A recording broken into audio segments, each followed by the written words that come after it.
Bollywood hero Aamir Khan ఇటీవల సినిమాల కంటే పర్సనల్ విషయాల్లోనే ఎక్కువగా వార్తల్లో నిలుస్తున్నారు.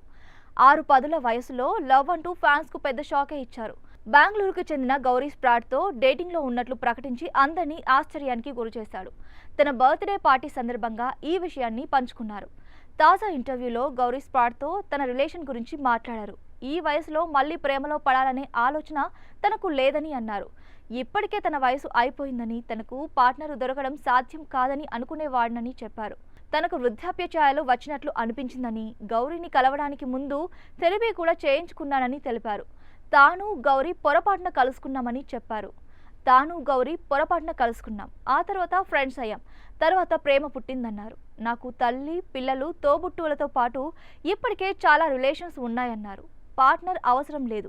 కిరణ్, రీనా తాను ఇప్పటికీ పానీ ఫౌండేషన్ కోసం కలిసి పనిచేస్తున్నామన్నారు. ప్రతిరోజు కూర్చొని మాట్లాడుకుంటామని, ఒక ఫ్యామిలీ లాగా మా మధ్య నిజమైన ప్రేమ ఉంటుందన్నారు. తాము భార్యాభర్తలం కాకపోవచ్చు, కానీ తాము ఎల్లప్పుడూ ఒకే ఫ్యామిలీగానే ఉంటామని చెప్పారు. వారు ఎప్పటికీ నా జీవితంలో ఒక శాశ్వత భాగమన్నారు. కాగా అమీర్ ఖాన్, గౌరీ ఏప్రిల్ 12న చైనాలో జరిగిన మకావో ఇంటర్నేషనల్ కామెడీ ఫెస్టివల్లో జంటగా మొదటిసారి కనిపించారు. ప్రస్తుతం అమీర్ ఖాన్ సితారే జమీన్ పర్, అలాగే లోకేష్ కనకరాజ్ కూలీ మూవీలో కనిపించనున్నారు.